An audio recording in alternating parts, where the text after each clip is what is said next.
Buenas noches. Con cada uno de los asistentes, contadores y empresas les da la más cordial bienvenida al webinar Declaración Jurada Anual del Impuesto a la Renta Empresarial 2021, a cargo de la magíster Rosa Ortega Salavarría, quien es directora de la revista Contadores y Empresas, contadora pública colegiada, magíster en tributación y política fiscal por la Universidad de Lima. Es consultor independiente en doctrina contable, NIF y su impacto o repercusiones tributarias. Asimismo, docente a nivel superior en el Centro de Educación Continua, CIEC, de la Universidad de Lima y en el curso de tributación de la Universidad de Piura. Estimada Rosa, recibe un cordial saludo y te invito a dirigirte a los asistentes para dar inicio con tu exposición. Gracias. Buenas noches, muchas gracias, Katia. En principio, un gusto saludar a cada uno de los participantes que se están conectando a través de nuestras redes. Como bien has señalado, iniciaremos el día de hoy, brindaremos el curso sobre declaración jurada del impuesto a la renta empresarial 2021. Específicamente, el objetivo del presente evento es brindar pautas y recomendaciones que considero, de acuerdo a mi experiencia y que puedo apreciar también en la práctica, son importantes o relevantes tener en cuenta de cara justamente a la determinación del impuesto y presentación de la declaración jurada, ¿no?, durante este periodo 2022. Vamos entonces sobre la temática o los puntos que vamos a tratar y desarrollar. Vamos a revisar en principio algunas consideraciones importantes vinculadas con este proceso del impuesto a la renta y luego nos centraremos en algunos aspectos vinculados a la declaración jurada propiamente. Vamos a ver algunos tips o novedades que apreciamos en esta DJ 2021 y también vamos a incidir en algunos aspectos contable tributarios, como es el rubro de estados financieros y los rubros de adiciones y deducciones, considerando el objetivo que nos hemos planteado de brindar pautas y recomendaciones, así como las respectivas novedades. De acuerdo a lo planificado, a lo que hemos organizado, la exposición la voy a realizar en el lapso de 1 hora, de 7 a 8, y luego daremos paso a una sesión o ronda de preguntas que ustedes estimen pertinentes hacer aproximadamente por el lapso de 20 a 30 minutos. Bien, inicio entonces la exposición, la presentación sobre el tema que nos convoca. En principio, es importante tener en cuenta el proceso de determinación del impuesto a la renta. Y si bien en la práctica quizás no se realiza, ¿no?, de esta manera, porque en la práctica lo hacemos bajo el resultado contable y sobre ello efectuamos adiciones y deducciones de cara a llegar a la renta neta imponible, apreciar el proceso de acuerdo a lo previsto en la legislación del impuesto a la renta, la ley y su reglamento, es importante de cara a tener una visión sobre los conceptos que subyacen y están involucrados. Porque a veces en el tema práctico, cuando manejamos papeles de trabajo, ¿no?, nos supeditamos a adiciones y deducciones que podamos haber detectado o determinado. Pero en la medida, yo considero a título particular y que me permito compartir o comentarles, que es importante involucrar o tener claro los conceptos que participan en este proceso. Para ello, recordemos que a nivel del impuesto a la renta de tercera categoría, correcto, el primer paso, el primer rubro que tenemos que realizar está vinculado con la determinación de la renta bruta. Y ahí un primer rubro, y que es sumamente importante, sin duda, a nivel empresarial, está referido a los ingresos. ¿no? Los ingresos gravables de tercera categoría. Ahora vamos a brindar algunos tips al respecto, pero ese es el primer supuesto. Y luego, si se produce la enajenación de bienes que genera ingresos, obviamente, procede deducir el costo computable. Ahí también hay que incidir y tener en cuenta algunas consideraciones importantes. Entonces, ingreso menos costo computable nos permite obtener la renta bruta.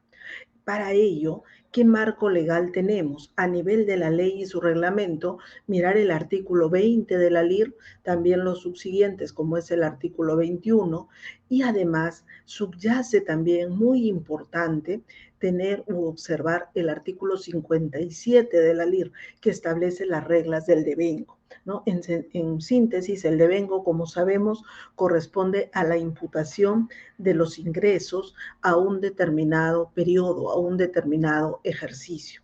Ahora vamos a comentar también ahí sobre las reglas generales. Y estas reglas están vigentes a partir del ejercicio 2019, ¿no? Con los cambios que se dieron. Determinada esta renta bruta, lo siguiente es efectuar la deducción de los gastos aceptables, ¿no? Para ello, ¿qué es lo que tenemos que observar? El artículo 37 de la LIR respecto a las reglas generales para la deducción de gastos, como subyace ahí sin duda el tema del principio de causalidad, que es, como yo lo considero, el límite cualitativo importante y fundamental. Si no observamos o no cumplimos el límite cualitativo, cualquier análisis posterior ya cae por su propio peso. Entonces, primero el artículo 37, que además de esta regla o condición general de la causalidad, también establece algunas reglas, condiciones, parámetros o límites sobre determinados gastos a título enunciativo. Luego tenemos el artículo 44 de la LIR, que comprende o involucra los conceptos que no son deducibles expresamente, aunque en algunos supuestos, yo veo en el artículo 44 que en algunos supuestos, si bien siempre miramos al 44 como no deducible, hay algunos conceptos, digamos, bajo una regla híbrida. Por ejemplo, el 44G, que comprende sobre amortización de activos intangibles. En principio se señala que no son deducibles, que no es deducible la amortización de activos intangibles de vida ilimitada, pero luego hay una regla específica que sí permite la deducción, por ejemplo, de los activos intangibles de duración limitada. Igual en el 44M, por ejemplo, que habla de las operaciones con paraísos fiscales y que señala que no son aceptables, pero establece excepciones, como es, por ejemplo, el tema de los intereses. Entonces, en el 44, la línea general, digamos, es gastos no deducibles, pero hay algunas excepciones expresamente ahí reguladas. También para el caso de gastos, tenemos que tener en cuenta, sin duda, el tema, la regla del devengo, también bajo el artículo 57 de la LIR, muy, muy importante. Entonces vemos que el devengo subyace tanto como parte de la renta bruta y la renta neta para determinar el ejercicio al cual corresponde imputar un resultado.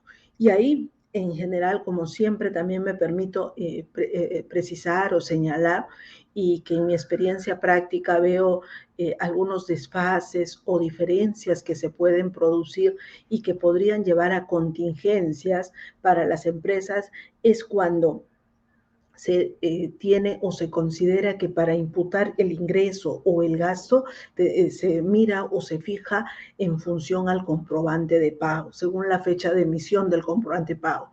Y eso puede originar distorsiones. Ahora que comentemos la regla general del devengo, vamos a ver que en lo absoluto se vincula con la emisión del comprobante. El comprobante de pago se puede emitir en forma anticipada, en el momento o en forma extemporánea. Entonces, una primera recomendación que me permitiría brindarles es justamente que no vinculemos la imputación de ingresos, gastos a un ejercicio en particular bajo la emisión del comprobante de pago. Yo siempre me permito expresar lo siguiente: no debemos elevar a un altar el comprobante de pago. El comprobante de pago es un requisito necesario para efectos formales, porque obviamente si no se tiene, por ejemplo, el gasto no sería deducible, pero bajo esa línea, bajo esa mirada, requisito necesario para efectos formales.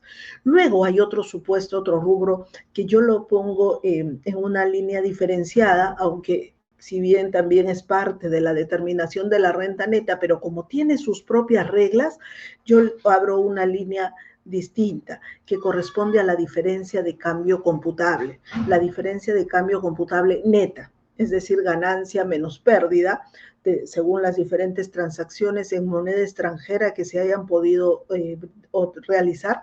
Y sobre esa diferencia de cambio subyace y es muy importante analizar. Y cuando decimos diferencia de cambio computable, ¿correcto? Pueden existir dos supuestos, que sea un resultado positivo, es decir, una ganancia, o que se haya producido una pérdida. Entonces, para ver el computable, tendremos que ver si esa ganancia está grabada y si esa pérdida es aceptable. Ahí las reglas están establecidas o definidas en el artículo 61 de la LIR y su reglamento, el artículo 34 de su reglamento. Pero además, en el caso específico de diferencia de cambio, tenemos 3 jurisprudencias de observancia obligatoria. 2 de ellas vinculadas con el tema de ingresos, la primera que se dio ya hace algún tiempo, en el cual los ingresos no forman parte de la diferencia de cambio no forma parte de la base imponible para el pago a cuenta. La siguiente es que la diferencia de cambio sí se debe considerar de cara a determinar el coeficiente en la base, en el denominador. Y la tercera, que es muy importante, jurisprudencia de observancia obligatoria, que señala los criterios o la regla a observar de cara a que esa diferencia de cambio sea computable. Entonces, ese tratamiento hoy por hoy, por ejemplo, de cara al 2021, donde hemos tenido justamente la volatilidad del tipo de cambio, ¿no? Esos incremento considerable, en algunos casos puede haberse generado en las empresas una pérdida importante, en otras quizás una ganancia. Es muy importante también este supuesto de diferencia y cambio. Y podría de suyo originarse adición o deducción también, según corresponda. Por ejemplo, en simple, si una empresa tiene una cuenta por cobrar por dividendos y esa cuenta por cobrar la tiene en moneda extranjera. Esa cuenta por cobrar por esos dividendos que está pendiente, ¿no?, de recibir, esa cuenta por cobrar le va a originar una diferencia de cambio. Lo que tendríamos que analizar ahí, esa diferencia de cambio es computable, entiéndase ganancia o pérdida.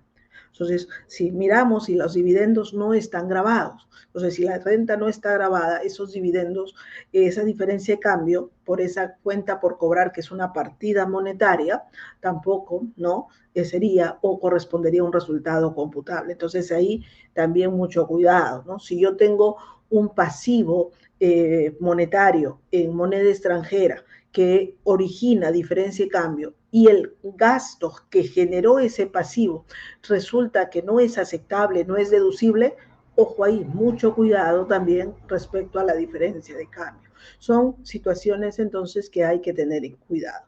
Luego que ya nosotros realizamos todo este proceso y llegamos a una renta neta, incluyendo el efecto de la diferencia de cambio computable, de ser el caso, procede la compensación de las pérdidas tributarias. La compensación de la pérdida tributaria se realiza bajo la regla del artículo 50 de la LIR, ¿no?, y su reglamento, el artículo 29. Tenemos 2 sistemas, ¿correcto? El sistema A, que es la compensación en un plazo, el arrastre y compensación en un plazo máximo de 4 años siguientes, se obtenga o no utilidad. Por eso señalo arrastre y compensación, porque no en todos los casos se logra compensar, sino solo arrastrar, computar el plazo. Y el otro sistema, conocido como el sistema B, que no tiene plazo, pero sí un límite cuantitativo respecto a lo que se compensa en cada ejercicio y que no puede exceder el 50% de la renta neta. Ahí también hay que tener mucho cuidado, revisar el sistema que se ha elegido o si se va a elegir recién porque es la primera pérdida que surja, ver el sistema que se corresponde ¿no?, tomar o optar vía declaración jurada anual. Realizado todo este proceso en síntesis que me permito mencionarles o comentarles, se obtiene o se llega a la renta neta imponible. Veamos entonces que en cada uno de estos rubros podrían surgir o presentarse algunas diferencias o supuestos que no resulten computables o que no resulten grabables o no resulten deducibles y podrían generar adiciones y deducciones. Determinada la renta neta imponible de obtenerse un resultado positivo, lo que continúa es ya hacer el cálculo del impuesto a la renta, ¿correcto?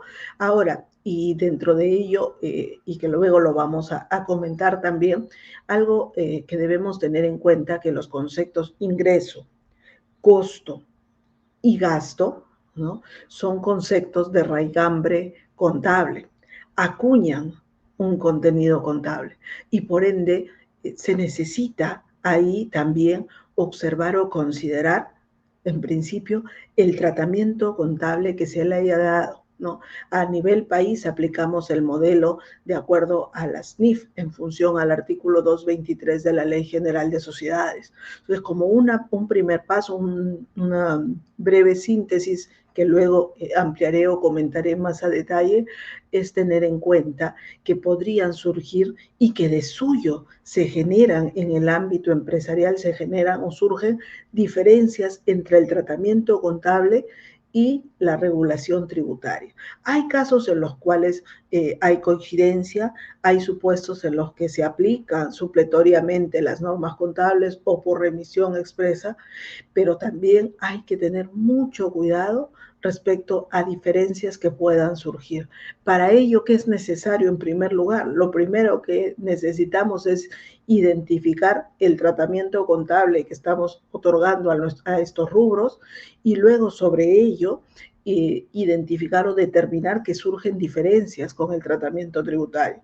Eso es lo primero. Luego ya trabajado estos dos aspectos base, como yo los considero desde mi perspectiva, podemos remitirnos a preparar nuestros papeles de trabajo para adiciones y las deducciones respectivas. Veamos entonces algunos tips o aspectos o supuestos importantes vinculados con estos rubros, ingresos, costos y gastos. Y luego comentaremos algunas consideraciones vinculadas con declaración jurada y estados financieros. Aquí, a título ilustrativo, algo fundamental, ¿no? Dentro de todo este proceso, el tema de la acreditación y los elementos de prueba. El Tribunal Fiscal ha acuñado un término muy interesante en el cual se sintetiza como elementos mínimos probatorios. En suma, son los elementos o las pruebas que de corresponderle al contribuyente deberá presentar de cara a que causen certeza. Esos documentos, esas pruebas tienen que causar certeza en la administración tributaria, y de ser el caso en el Tribunal Fiscal, para acreditar su dicho, para validar o verificar las operaciones que se han realizado. Y eso es muy, muy importante. También a nivel empresa, creo que debería implementarse una política sobre el control o los documentos probatorios entre áreas involucradas, funcionarios a cargo y los documentos que se deben tener y los niveles de comunicación. Todo ello, obviamente, teniendo como centro o la parte central el área contable, que debe estar debidamente informada, comunicada y contar con los documentos de prueba respectivos y necesarios.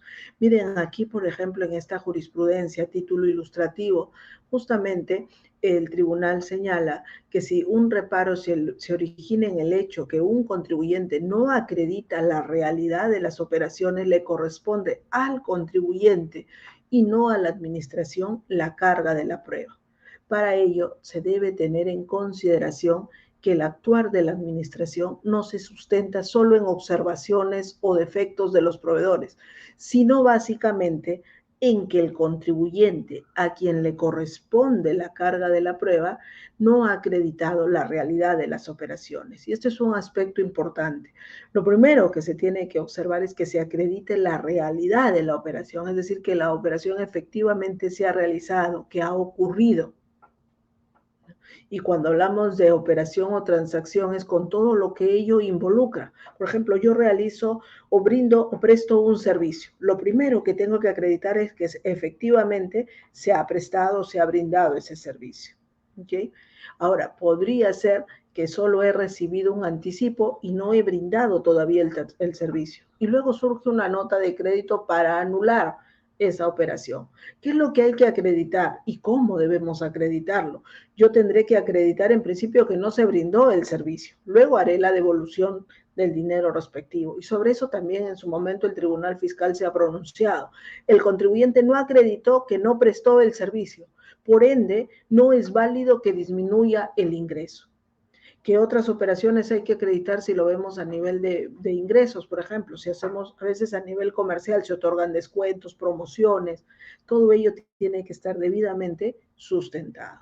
En este caso, como se aprecia en el segundo párrafo, se dice, se advierte que la recurrente no sustentó las operaciones observadas, no habiendo cumplido con aportar elementos de prueba que de manera razonable y suficiente permitieran acreditar o respaldar la fehaciencia de las operaciones, no bastando la sola exhibición del comprobante de pago y su anotación en el registro contable. ¿Okay? Entonces, de esta primera idea, tengamos ese concepto, los elementos mínimos probatorios y sobre todo y principalmente de las operaciones más significativas que pueda realizar una empresa. Algunos tips vinculados con lo que es el rubro de ingresos, ¿no? En principio, cuando estamos frente a este término ingreso, lo que tenemos que pasar es por el tamiz de la definición. La definición. Todo lo que está contabilizado en ingresos, ¿qué tendríamos que preguntar o ver? ¿No? ¿Con qué podríamos partir? Todo lo que está contabilizado como ingresos, ¿es realmente ingreso? ¿No? Ya en este momento las empresas deben tener sus estados financieros, ¿no? Quizás no autorizados, pero ya elaborados y quizás se encuentran en el proceso del análisis, ¿no? De los estados financieros. Entonces, lo primero es, ¿lo que está contabilizado como ingreso realmente es ingresos o podría ser un anticipo o podría ser un concepto que cobró la empresa, pero que corresponde a un tercero y que en lugar de un ingreso más bien es un pasivo? Ese primer punto. Para ello, ¿qué es lo que tenemos que hacer?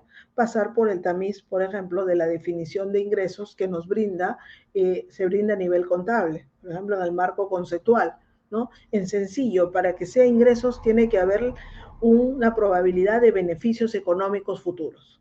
Si esa probabilidad de beneficios económicos futuros no se advierte, ¿correcto? Entonces, no estamos frente a un ingreso. Por ejemplo, y que también en su momento se analizó para renta de quinta, ¿no? Y el gasto para la empresa, o el ingreso. Un restaurante, si un restaurante recibe, ¿no? Por recargo al consumo un importe, ¿ok? Lo cobra la empresa, pero ese recargo al consumo es para los trabajadores, no es para la empresa. Entonces ahí no subyace un ingreso, ¿correcto?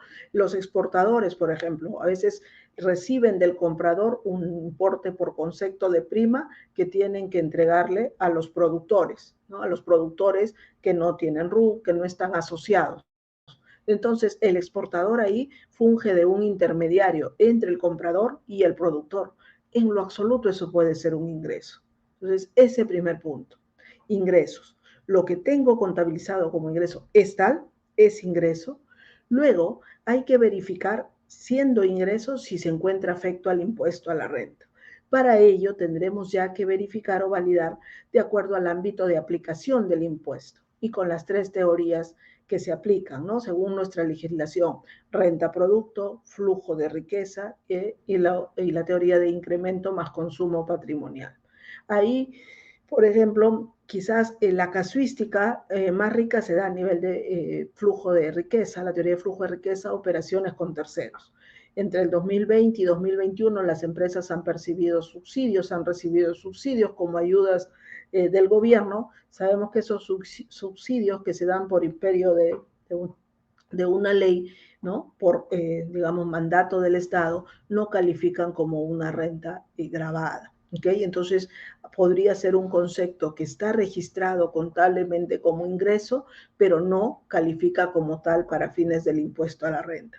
Diferencia entre lo contable y tributario, claro, el tema de subsidio, medición a valor razonable, podría ser que una empresa tiene propiedades de inversión y las mide a valor razonable y esa medición a valor razonable le genera una ganancia. Bajo NIF, esa ganancia se reconoce en resultados, pero para fines tributarios, ninguna medición a valor razonable tiene incidencia o tiene efecto. Entonces, no será o no calificará como un ingreso para fines del impuesto a la renta. Ese segundo punto también de análisis. Luego, evaluar si la medición se encuentra acorde con el valor de mercado, ¿no? El valor de mercado, que es la medición para fines tributarios, en función al artículo 32 de la LIR. Y ahí se fijan también las reglas específicas para existencias, activo fijo, acciones, servicios también en el caso del reglamento, entre otros supuestos. Ahí también hay que observar o considerar si correspondería realizar un ajuste y que se efectúa justamente vía la declaración jurada anual. Igual, bajo este marco de valor de mercado, tener en cuenta que si se trata de operaciones con partes vinculadas o paraísos fiscales, habrá que analizar o considerar las normas sobre precios de transferencia. Otro aspecto importante, determinar si procede efectuar ajustes vía declaración jurada por rentas fictas o imputadas que no se hayan reconocido contablemente. Y esto es un efecto inverso, miren ustedes, ¿no? Este es un efecto inverso, mientras que en principio, correcto, mientras que en principio decíamos que a nivel de ingreso, ¿no? Contable, tenemos que analizar si está o no grabado, aquí ocurre, digamos, un efecto distinto. Como tal, en este punto de hacer ajustes por rentas fictas o imputadas, no hay un rastro contable. No se ha reconocido un ingreso contable como tal, porque es una operación por lo general gratuita, pero que respecto o bajo la LIR, sí califica reconocer una renta. Por ejemplo, préstamos respecto de los cuales no se pacta intereses, ¿no? El mutuante tendrá que reconocer ingresos. Igual la cesión de bienes bajo determinados supuestos, ellos lo pueden revisar, por ejemplo, en el literal H del artículo 28, genera renta ficta o renta presunta. Entonces, aquí el análisis ya es mucho más fino, ¿no? Porque no está registrado contablemente. Ahí habrá que revisar ese supuesto también. Y el otro tema que les mencionaba muy importante es sobre el devengo, la imputación de ingresos a un ejercicio gravable. Y estas reglas son similares para gastos, ¿eh? Es como un espejo, estas son las reglas generales. Este artículo 57 de la LIR resulta o está vigente desde el ejercicio 2019. Y ahí les menciono ahora las reglas generales. Sin perjuicio de ello, el artículo 57 también tiene reglas particulares, por ejemplo, para enajenación de bienes, prestación de servicios, cesión en uso, entre otros supuestos. ¿Cuál es la regla general? En principio, hoy por hoy nosotros hablamos ya de un devengo tributario. Desde el 2019, el primer objetivo ha sido que no se considere las normas contables para el criterio del devengo, sino se debe tomar en consideración lo previsto en la LIR. El primer supuesto es que se hayan producido los hechos sustanciales para su generación, independientemente de la oportunidad que se cobre y aun cuando no se hubiera fijado términos precisos para su cobro. ¿Ello qué significa o cómo podríamos identificar que se ha devengado el ingreso, que se ha cumplido ese hecho sustancial? Lo importante es que surja el derecho a la contraprestación. Es decir, si lo quisiéramos vincular con una terminología contable, que surge el reconocimiento de una cuenta por cobrar. En el momento en que se genera o surge el derecho a cobrar la contraprestación pactada, es que nosotros podríamos considerar que corresponde reconocer el ingreso. Ese es un primer supuesto. La otra regla es que el derecho a obtenerlos no esté sujeta a una condición suspensiva, por ejemplo, la venta de bienes futuros en planos que se realizan por una empresa inmobiliaria, respecto del cual se van recibiendo las cuotas, hay una condición suspensiva. Las cuotas que se cobran son anticipo y cuándo se cumplirá o cuándo corresponderá reconocer el ingreso cuando el bien tenga existencia y se produzca la transferencia de control. Mientras ello no ocurra, mientras se trate de un bien futuro, por ejemplo, estamos considerando que hay una condición suspensiva. Otro supuesto está vinculado con otra regla, es que la determinación de la contraprestación no dependa de un hecho o evento futuro, en cuyo caso el ingreso, o de ser el caso el gasto, recuerden que esto es el espejo, ingreso y gasto, se devenga cuando dicho suceso ocurra. Por ejemplo, si se pacta, una empresa cede su marca, va a cobrar regalías, pero se pacta que las regalías se determinen en función a las ventas que se vayan realizando, un porcentaje de las ventas que se concreten. Eso es un típico ejemplo de un hecho futuro. Conforme se vaya concretando las ventas mes a mes en un ejercicio determinado, surgirá el ingreso. No se puede conocer antes, no se puede devengar antes el ingreso porque depende de ese supuesto a futuro. Entonces, esas son las reglas generales respecto a lo que es el ingreso. En el caso de costo computable, también algunos supuestos o consideraciones importantes que se deben observar. El costo computable implica afectar a resultados el costo de un activo. A nivel contable no usamos el término costo computable, pero lo asociamos con un costo de ventas, con un costo de enajenación.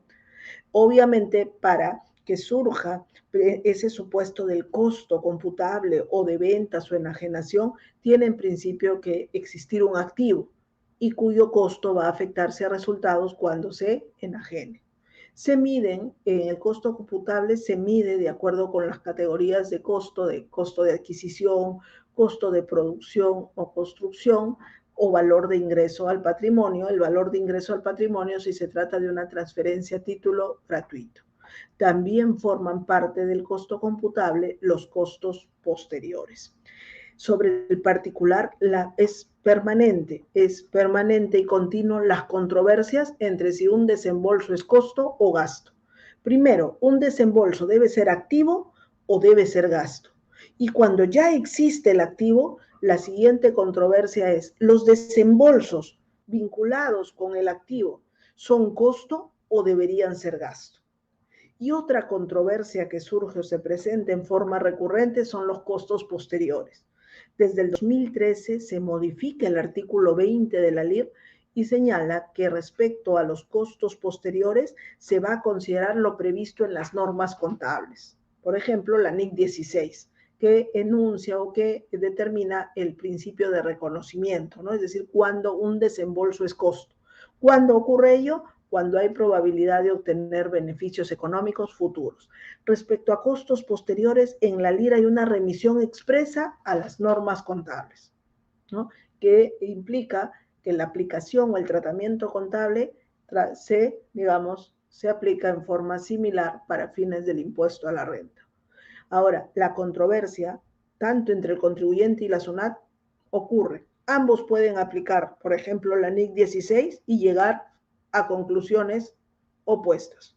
Para el contribuyente puede ser gasto, para la SUNAT es costo, ¿no? Entonces, ahí también importante el análisis respecto al tratamiento contable, identificar si valdría o correspondería, como se ve aquí, aplicar supletoriamente las NIF, o en tanto no se oponga a la LIR, se puede aplicar supletoriamente las NIF en tanto no se oponga a la LIR, y en el caso de costos posteriores, si hay una remisión expresa a las normas contables, y además luego definir o identificar ajustes a realizar, por ejemplo, por la medición de los activos, ¿no? Si el activo se mide a valor razonable, ello no es admitido para fines tributarios. A nivel tributario lo miramos al costo. Un ejemplo típico de una diferencia entre lo contable y lo tributario está dado en los intereses. Contablemente los intereses pueden ser parte del costo si se vincula con activos actos, pero para fines tributarios los intereses siempre los intereses van a afectar a resultados según su devengo. Entonces, aquí también hay un aspecto importante, ¿no? Identificar que el tratamiento contable esté bajo el marco NIF, que no hay un error contable que finalmente impacte a nivel tributario, ese es un primer punto, y luego que validamos que el tratamiento contable es idóneo según las NIF, es contrastar si hay algún tratamiento diferente para fines tributarios, que implique ajustes por diferencias, ¿no? Son dos aspectos que hay que observar. Sin duda el costo computable tiene una correlación directa con el ingreso, tiene que ir en el mismo periodo. Hay que analizar diferencias, como les comentaba, entre la parte tributaria y las normas contables. Respecto a activos fijos y activos intangibles, hay que observar que lo que vamos a deducir corresponde a la depreciación y amortización aceptada tributariamente, depreciación y amortización aceptada bajo las reglas tributarias. A nivel formal, el costo tiene que estar sustentado con el respectivo comprobante de pago, ¿correcto? Y si no lo está, no se admitirá, pero recuerden, ese comprobante es un requisito formal. El costo, al igual que el gasto, también necesita una acreditación fehaciente. Por ejemplo, de que el activo se está destinando a la generación de rentas o al mantenimiento de la fuente, sobre el uso del activo, la explotación. Y de ser el caso, el tema de la bancarización. Entonces, a nivel de costos posteriores, recuerden que hay una remisión expresa, como se señala aquí en el artículo 20 de la LIR, se indica costos posteriores incorporados al activo de acuerdo con las normas contables. Hay una remisión expresa. El artículo 41 también lo señala, los costos incurridos respecto de un bien que de conformidad con las normas contables se deben reconocer como costo. ¿Cuál es la pauta ahí que debemos observar entonces? El principio de reconocimiento, es decir, principalmente que se aprecie que hay una probabilidad de beneficios económicos futuros. La casuística jurisprudencial es muy rica, sumamente interesante respecto a esta diferencia de costo versus gasto. Ocurre en forma permanente esa controversia. Entonces, ahí también hay que tener en consideración ese análisis de cara a la determinación del impuesto a la renta.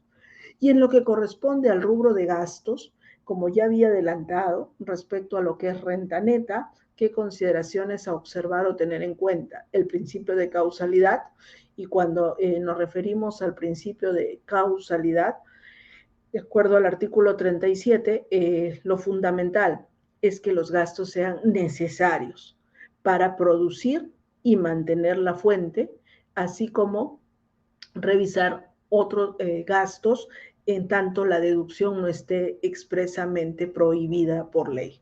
Pero lo importante es la necesidad. Y algo es que el gasto debería ser potencial, es decir, un gasto no necesariamente tiene que generar un ingreso. Lo que se tiene que ver o confluye en ese caso es que el gasto tiene que ser potencial. ¿Para qué? Para mantener o incrementar la fuente generada de renta. Y el otro supuesto que ya también había comentado sobre acreditación, este término que les mencionaba de elementos mínimos probatorios. El comprobante de pago y el registro contable por sí solo no acreditan. ¿Qué es lo que se debe acreditar? Repito, realidad de operación y en el caso de gastos, por ejemplo, también el tema de la causalidad. ¿No? La causalidad.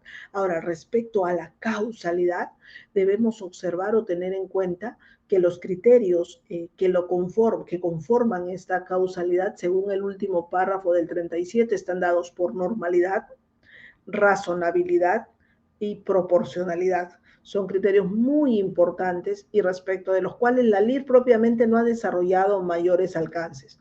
La jurisprudencia es la que ha precisado los alcances de estos supuestos. Normalidad, por ejemplo, que sea habitual, inherente, ¿no? Y la razonabilidad que se vincula con lo proporcional, ¿no? En relación con los ingresos. Y el otro criterio de generalidad, pero que se aplica específicamente respecto de gastos del personal, inciso L y doble L del artículo 37, por ejemplo, ¿no? Entonces ahí a tener en cuenta estos supuestos.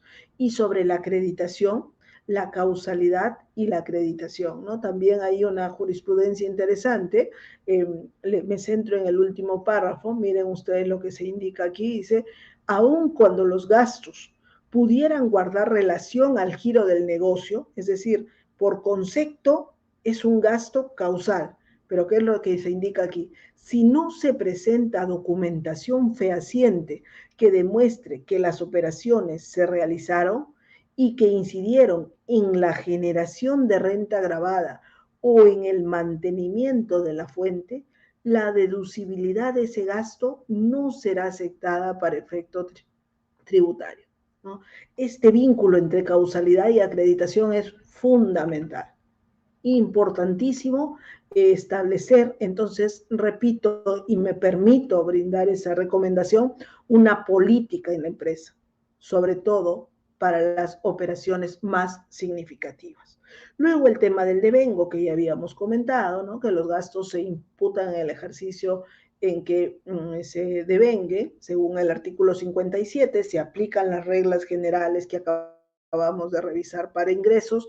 Y el otro aspecto es sobre la bancarización, ¿no? Respecto de las obligaciones cuyo importe sea a partir de 3.500 o $1.000, por el momento, por si acaso esta norma todavía no se ha modificado, ahí se ha propuesto, ¿no? Vía facultades legadas que se va a disminuir ese parámetro, pero todavía ese decreto legislativo no ha salido. ¿Okay? Y en el caso de mutuos dinerarios es obligatorio bancarizar independientemente del monto, tanto la entrega como la devolución, ¿no? Esos son criterios entonces que debemos considerar u observar. Y en el último tramo de lo que tenemos que revisar está el tema de la declaración jurada anual, ya con esta base, ¿no? Ingresos, costo computable, gastos, diferencia y cambio, pérdidas, el tema de la acreditación que resulta tan importante, el contraste entre las normas contables versus las normas tributarias, el análisis de las operaciones y el devengo, ¿no? Causalidad, devengo, son aspectos que subyace. Entonces tenemos normas contables versus tributarias, acreditación, causalidad, devengo. El límite cualitativo es la causalidad y también previo a ello, o yo diría en un primer paso, la realidad de las operaciones. Y luego ya decantamos en la DJ anual 2021. Ahí tenemos los formularios, ¿no? Que están obligados a presentar los que están en el régimen general o en el MIPE. ¿Okay? Sobre el particular, vamos a ver, vamos a revisar ahora, voy a ir también a la DJ anual, tenemos ahí dos novedades. La primera sobre EBITDA y deducción de intereses, ¿correcto? Ahora les comento algunos supuestos o consideraciones. Entonces voy a pasar, espero a ver que lo pueda lograr, que no haya ningún inconveniente, ¿correcto? Espero que se vea la pantalla. ¿Se ve la pantalla? Espero que sí. He cambiado a la declaración. ¿Ok? Aquí en el formulario 710-2021 se ve la pantalla, Katia, si de alguna manera... Ah, perfecto. Muchas gracias. Sí. Perfecto, gracias. Aquí, por ejemplo, dentro de las principales novedades que apreciamos, en la sección informativa, cuando nos vamos al rubro de información complementaria, apreciamos dos conceptos que ahora tenemos, EBITDA y el decreto legislativo 1488. Ambos, ¿no?, rigen a partir del 2021. Y estamos todavía en la sección informativa. En el caso del EBITDA, ¿correcto?, se vincula con el límite para la deducción de intereses. En principio, operaciones de endeudamiento y que generan, ¿okay?, y generan intereses. Respecto de esos intereses y los gastos vinculados, la regla, si nosotros revisamos el literal A del artículo 37, el primer párrafo, la regla, lo primero es que cumpla la causalidad. Se reitera, en el primer párrafo se reitera respecto a los intereses y los gastos, se reitera la causalidad y se señala que se generen por la adquisición de activos, ¿no?, o fondos que se destinen a la generación de renta o mantenimiento de la fuente. Para intereses ese es el primer tamiz, es el límite cualitativo. ¿Y qué hay que acreditar? No que he recibido un préstamo, lo que tengo que acreditar es el uso de los fondos, que efectivamente los he destinado a la generación de renta. Entonces, cumplido ello, luego ya pasamos al límite cuantitativo. A partir del 2021 y basado, ¿no?, en las recomendaciones de la OCDE, en el plan BEPS 4, el Perú hace la modificación a partir del 2021 y vamos a considerar ahora para este ejercicio a nivel de intereses que va a resultar deducible o aceptable hasta el 30% del EBITDA del ejercicio anterior. Ahora, el término EBITDA a nivel contable es un concepto de carácter financiero y que implica, digamos, en sencillo, determinar el resultado el resultado de explotación del negocio. Y para ello, uno de los métodos es partir, ¿no?, del resultado, la utilidad, digamos, final y hacer unas adiciones de depreciación e intereses de cara a determinar este concepto EBITDA. Sin perjuicio de ello, es importante tener en cuenta que para fines de este límite que estamos viendo en el caso de intereses, este EBITDA se construye o se sustenta en una base tributaria. En una base tributaria. Al margen del análisis financiero, esto es sobre base tributaria. ¿Ok? Entonces, tenemos que determinar el EBITDA del ejercicio anterior, ¿correcto? Y para ello, ¿qué debemos considerar? Y como vemos aquí, ¿no?, en el formulario hoy por hoy, el 710, aquí nos preguntan, lo primero es, ¿se ha deducido gasto por intereses? Si la respuesta es sí, aparecen los conceptos involucrados. Renta neta luego de compensada la pérdida, y para ello tenemos que haber hecho todo el proceso que les he comentado, ¿no? Ese proceso de llegar a la renta neta imponible. Renta neta menos pérdida, renta neta imponible. Con todo lo que ello involucra, ingresos, costo, gasto, identificar, ¿no?, diferencias, ajustes, todo ello para llegar a la renta, depreciación y amortización. Depreciación y amortización tributaria, determinada bajo normas tributarias, lo que implicará, de ser el caso, conciliación también o manejo a nivel de papeles de trabajo. Depreciación y amortización tributaria. Y luego el interés neto. A partir del 2021 ya no miramos solo el gasto por intereses, sino el límite se determina en función al interés neto. Ese interés neto está dado por la diferencia entre el gasto por intereses que ha resultado deducible menos el ingreso por intereses gravado. Esa diferencia nos lleva al interés neto. Entonces, miramos, por ejemplo, para el 2021, ¿qué datos tengo que ingresar aquí? Datos 2020. Tengo que ingresar los datos 2020. Yo ingreso y sobre ello la declaración en automático calcula el 30%. Ojo que esta es una casilla, yo llamo una casilla de asistencia que realiza un cálculo automático, ¿correcto? Pero sobre este supuesto, sobre este cálculo automático, lo importante, los datos que uno ingresa. Estos datos los ingresamos manualmente. Somos nosotros quienes definimos o determinamos. Ahora, SUNAT puede contrastarlo. La renta neta imponible, claro, está en la DJ 2020, por ejemplo. Depreciación tributaria, claro, tiene una depreciación contable y luego verá el rubro de adiciones y deducciones del 2020 y verá si ha habido adiciones o deducciones en la depreciación y con eso podrá llegar. Igual para amortización. Interés neto también puede tener esa información a nivel de lo que se brinde vía estado de resultados y adiciones o deducciones, ¿no? Se podrá contrastar. Ahora, algo que se precisó vía el reglamento que salió en el Decreto Supremo el 30 de diciembre de 2021, vía el 402-2021, algo que había duda y que había generado preocupación. ¿Qué pasa si en el 2020 tengo pérdida? Y esa pérdida incluso es mayor a la depreciación, amortización. El resultado sería cero, no habría EBITDA. Entonces, el reglamento lo que ha señalado es que si no se obtiene renta neta o se ha obtenido en el 2020 renta neta, pero la pérdida compensable es mayor, para determinar el EBITDA no es que vamos a considerar ese resultado negativo, sino vamos a sumar solo depreciación, amortización e interés neto. Por eso, por ejemplo, si yo quisiera poner aquí un resultado en negativo, ¿no?, paréntesis o menos, en automático el formulario lo que va a considerar en ese caso es cero.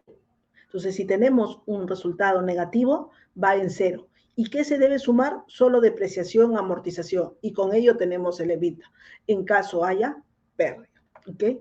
Ahora, en complemento con lo que tenemos aquí, ¿qué debemos observar o considerar? Por ejemplo, si yo voy para el caso de intereses, ¿no?, a los estados financieros y me ubico en el estado de resultados. Dos rubros, ¿no? Gastos financieros, ¿correcto? Gastos financieros, intereses y otros gastos financieros. pérdidas e intereses y otros gastos.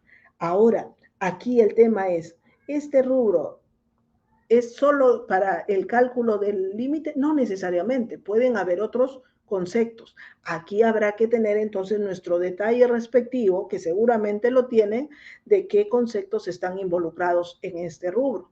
¿Solo intereses o pueden haber otros gastos? Por ejemplo, pérdida por factoring. El factoring sin recurso, ya lo ha dicho Sunat, no entra dentro de este límite porque es un servicio. Entonces, por ejemplo, ¿qué concepto vamos a poner en esta casilla y mi detalle respectivo? ¿Qué es lo que yo estoy tomando como interés neto para considerar el interés neto? Es decir, el gasto por intereses menos el ingreso.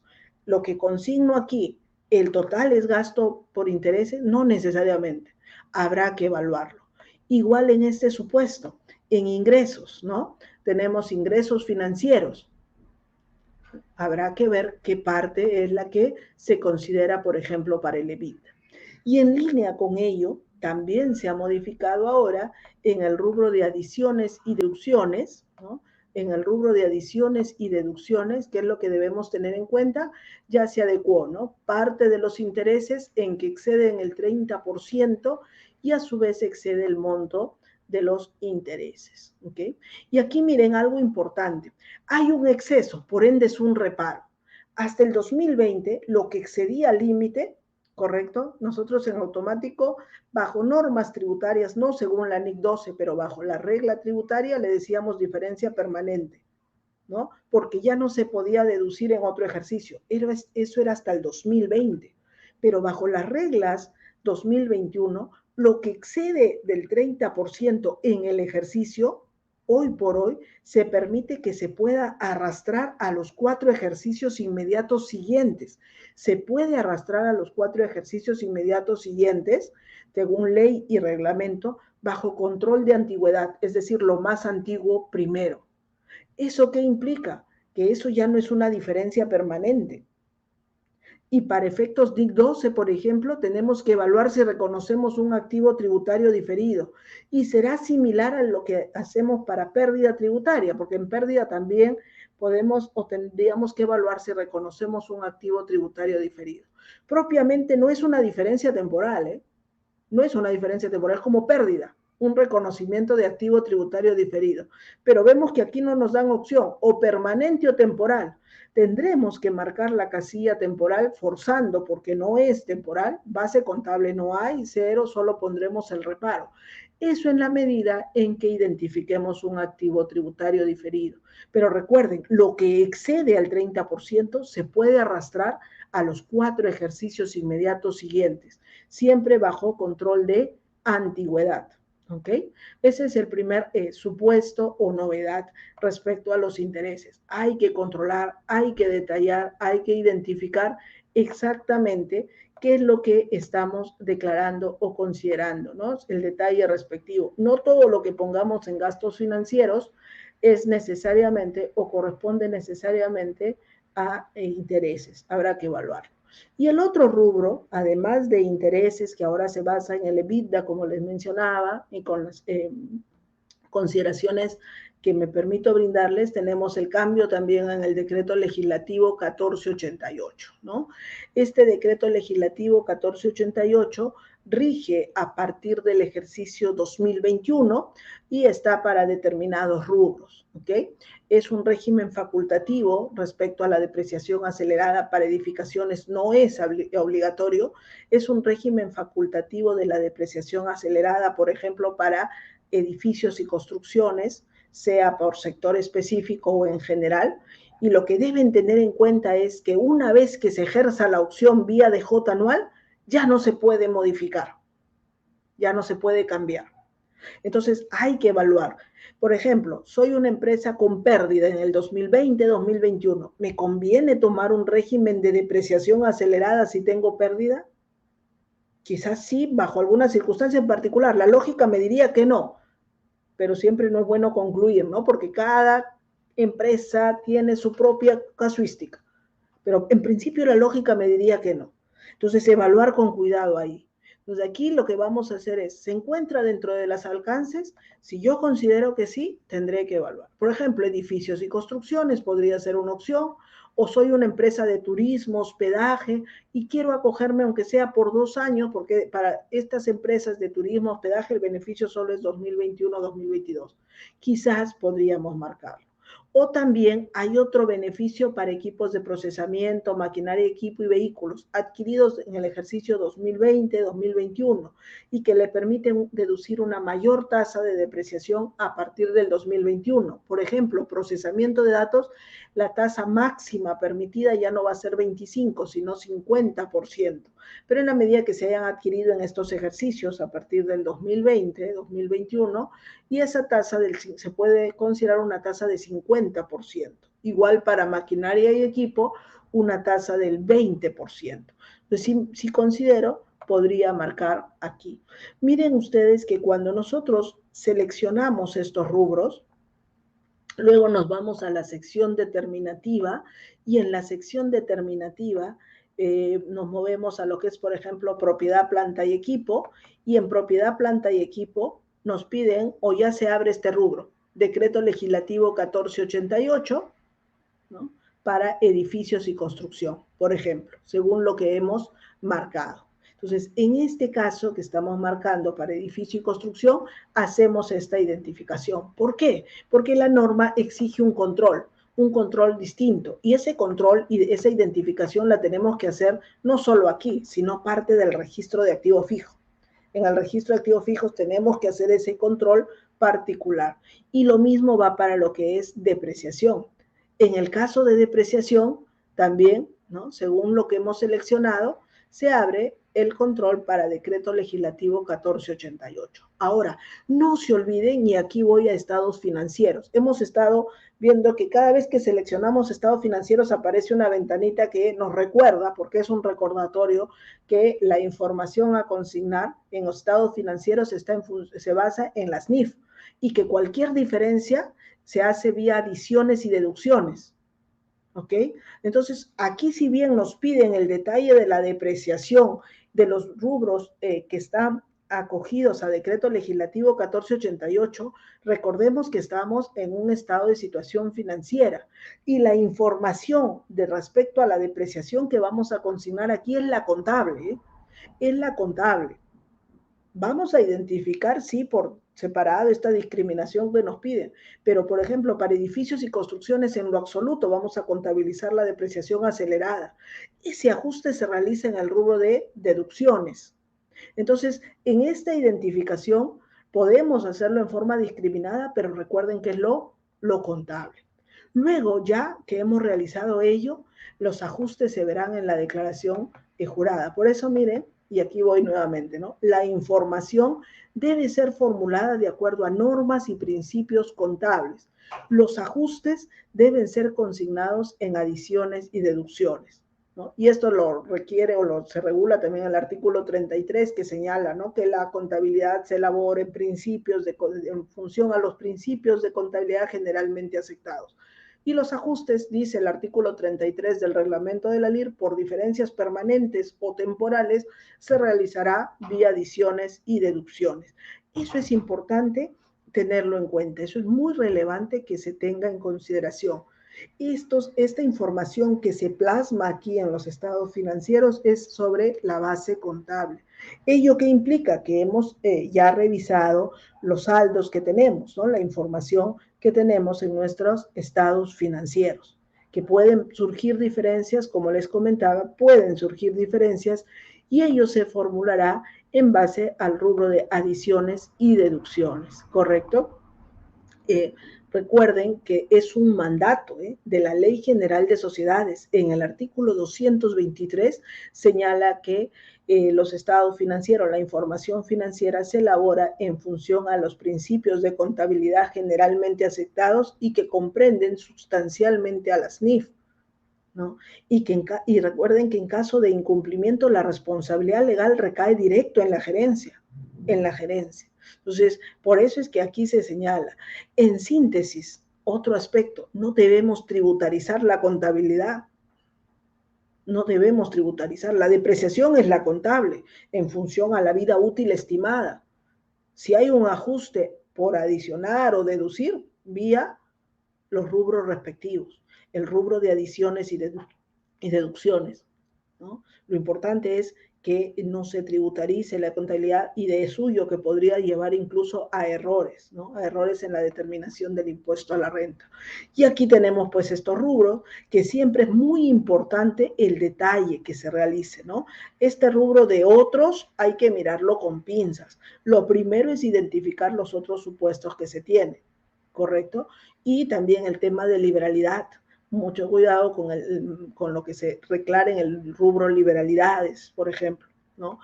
Subyace también el supuesto de dividendo presunto que puede surgir o puede presentarse, ¿correcto? Entonces ahí hay que mirar con cuidado. Sobre el particular, por ejemplo, si vemos entonces en función a lo que hemos ya comentado, analizado, ¿no? El tema del EBITDA, que ya lo comentamos, el interés que excede, la depreciación acelerada, ¿no? Lo que hemos revisado ahora en específico, que ustedes han podido ver, la determinación del rubro de estados financieros, la responsabilidad. Por ejemplo, un supuesto importante son estimaciones y provisiones. A nivel contable, se realizan o se efectúan estimaciones y provisiones, es necesario para, para que la información financiera se muestre en forma razonable, ¿no? Pero a nivel tributario en lo absoluto, estas estimaciones por pérdidas valorativas o previsiones son aceptables. Ese es otro supuesto también de diferencia entre lo contable y lo tributario y que obligan a hacer ajustes, ¿no? En los rubros correspondientes. Y miren aquí para cerrar sobre el tema de la exposición, esta RTF que es importante sobre los saldos. Y SUNAT a veces envía cartas inductivas, ¿no? ¿Cuándo envía cartas inductivas SUNAT, por ejemplo, entre otros supuestos? Cuando los saldos espejo no coinciden, ¿no? La cuenta por cobrar que yo declaro no coincide con la cuenta por pagar. ¿Ok? Cuenta por cobrar no coincide con cuenta por pagar de mi cliente. Entonces, SUNAT envía cartas inductivas. ¿Eso podría ocurrir? Puede ocurrir. Ahora, contablemente yo aplico las NIF. Alguien podría decir, bueno, si ambos aplican la NIF tendría que ser el mismo resultado, pero se pueden dar según supuestos o según operaciones, podrían haber diferencias. Lo importante es el sustento. Pero miren esta jurisprudencia, ¿no? Para cerrar sobre la importancia de hacer ese análisis de cuenta y lo que vamos a consignar en la declaración jurada. En esta RTF se va a los pasivos. ¿Y qué indica? ¿No? Cuando la administración detecta que en los libros contables y declaración jurada del contribuyente figuran pasivos que al cierre del ejercicio ya se encontraban cancelados, es decir, es un error haber dejado una cuenta por pagar porque ya había sido cancelado, ¿cuál es la consecuencia? Existen dudas respecto de la veracidad de la determinación efectuada por el recurrente, configurándose, por tanto, la causal para la determinación sobre base presunta, según el Código Tributario, ¿no? El artículo 64. Entonces, entre otros supuestos que existe jurisprudencia, lo importante de la consignación de los saldos, primero en los estados financieros y luego lo que se plasma en la declaración jurada. Este rubro de estados financieros y adiciones y deducciones es muy, muy importante revisarlo a detalle, hacer la debida conciliación, si se puede la circularización que se menciona a veces en auditoría entre proveedor y cliente, validar o verificar estos saldos. Y sí, tener siempre el detalle, el análisis, el sustento, el manejo debido con papeles de trabajo de cara a las diferencias que se puedan presentar, ¿no? Ya comentamos sobre el rubro de adiciones, aquí solo les mencionaba supuesto de dividendos presuntos, ¿no? Cuando nosotros realizamos o marcamos adiciones y viene una fiscalización de SUNAT, además de verificar esos rubros, también va a verificar el tema de dividendo presunto. No todo lo que esté en adiciones en automático genera dividendo presunto, ¿eh? Ahí lo importante que es, para que sea dividendo presunto, tiene que tratarse de una suma o entrega que resulta renta agravable de tercera y que signifique una disposición indirecta de la renta, no susceptible de posterior control tributario. Una disposición indirecta y que no sea susceptible de posterior control, incluyendo sumas cargadas a gastos e ingresos no declarados, pero bajo este tamiz, bajo esa premisa. Luego el reglamento desarrolla en el artículo 13b algunos supuestos, ¿ok? Pero partamos de esta guía, disposición indirecta, ¿ok? Por ejemplo, el tema de liberalidades que les comentaba, ¿no? Pero si se repara una multa, en lo absoluto eso va a originar un dividendo presunto. Si hay un gasto no sustentado en comprobante de pago, habrá que analizarlo. Puede ser que el comprobante como tal sí existe y la operación está acreditada, pero es un defecto formal. Eso no origina dividendo presunto. Entonces, habrá que verlo. Aquí el tribunal, por ejemplo, en esta jurisprudencia, entre otras, ¿no?, señala que la recurrente no sustenta diferencias entre ingresos contabilizados versus los declarados vía DJ anual. Hay diferencias entre el ingreso contabilizado versus la DJ, ¿ok? Pero que eso no conlleva, esa diferencia en automático no conlleva a un dividendo presunto. Este supuesto de ingreso no declarado no puede verse aislado, no solo porque hay diferencias, hay un ingreso no declarado en automático, un dividendo presunto. ¿Qué es lo que dice el tribunal?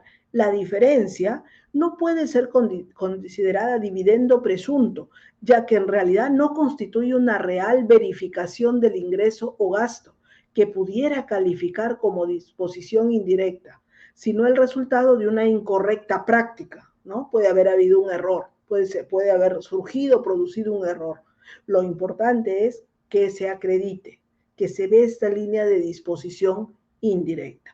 Ello porque en la práctica también he podido apreciar contribuyentes que cuando tienen una fiscalización de SUNAT se determinan reparos por dividendo presunto también o la acotación por dividendo presunto.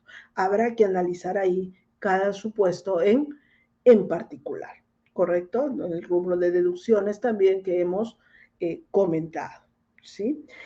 Bien. Esto es lo que me he permitido compartirles, comentarles, brindarle algunas pautas, ¿no?, de cara a la EJ 2021, recomendaciones sobre todo. Espero que les resulte útil, ¿no? Para nosotros, la firma, la Gaceta Jurídica y a través de la revista Contadores y Empresas, siempre es muy, muy importante brindarles aporte a ustedes, nuestros suscriptores, y en general a la comunidad profesional vinculada al tema contable, tributario y laboral, sobre diferentes pautas, tips, cambios o modificaciones, ¿no? Y nuestros medios principales de comunicación, en principio tenemos la revista quincenal, donde hacemos el análisis siempre bajo esta dinámica, análisis teórico-práctico, siempre procuramos no solo expresarlo a nivel de citas de la norma, sino llevarlo a la casuística, que es donde se enriquece mucho más el análisis. Tenemos también la incidencia entre el tratamiento contable versus tributario, igual la parte laboral con sus efectos tributarios, contables, a nivel de sección empresarial también. Este es un medio importante de comunicación que nosotros tenemos, donde se realiza el análisis y brindamos, ¿no?, el detalle respectivo. Y también hoy por hoy, y dado, bueno, entre la nueva normalidad, el trabajo remoto, sabemos que todos estamos muy, muy ligados con lo que son el tema de redes sociales, página web. Nosotros a través de redes, y ustedes lo pueden apreciar en nuestro Facebook que tenemos institucional, compartimos en forma permanente noticias, comentarios, infografías, análisis. Ahora hemos abierto una línea de campaña Impuesto a la Renta 2021, donde abierto al público en general compartimos sumillas de jurisprudencia, de SUNAT, y además para nuestros suscriptores tenemos en la web, en nuestra página web, una zona especial donde tenemos el detalle de los comentarios, las normas, el análisis, estos webinars que desarrollamos. También tenemos webinar gratuito especial, específicos para nuestros suscriptores, y se van alojando en la web y nuestros suscriptores los pueden revisar en cualquier oportunidad. Incluimos también un boletín electrónico diario con el análisis de las medidas que se van publicando, informes, compartimos. Siempre nuestro objetivo principal a través de la revista, nuestra página web y boletines es informar, dar cuenta, pero no solo a nivel norma, ¿no? Que finalmente a veces no agrega valor, sino lo que creemos siempre o consideramos que debemos formar parte de apoyar, ayudarnos a la comunidad en general a aportar valor agregado que les resulte de utilidad, ya sea a través de un cuadro, un detalle, infografía, una novedad, un caso práctico que contribuya, ¿no? Y siempre valoramos mucho sus comentarios, sus opiniones, procuramos atenderlas en forma inmediata y estamos siempre comprometidos con este fin, ¿no? De brindar información que resulte de utilidad. Por mi parte, siempre me encuentro a disposición, ahí tienen mi correo y en correo también de contadores y empresas, que gusten, estamos para apoyarnos como comunidad y también brindar un servicio para nuestros suscriptores. Ahora, Katia, si es que hay algunas preguntas, puedo yo considerarlas, ¿no? Para atención. Sí, Rosa, tenemos consultas en el chat privado, las he copiado, por favor, para que puedas proceder con las mismas. Perfecto, excelente. A ver, paso.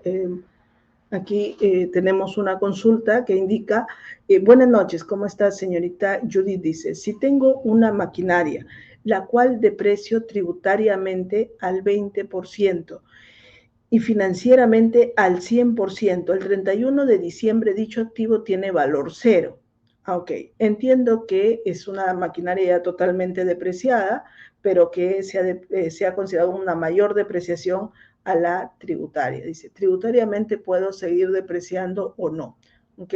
La norma debemos sujetarnos al límite y financieramente cero. Entonces, sí, aquí hay según lo que entiendo, señorita Judith, entendería, por ejemplo, que contablemente puede usted haber depreciado, qué sé yo, en 2 años 50-50, pero tributariamente el límite es 20. Entonces, usted ha tenido una depreciación contable mayor en los primeros años. Eso lo ha tenido que reparar.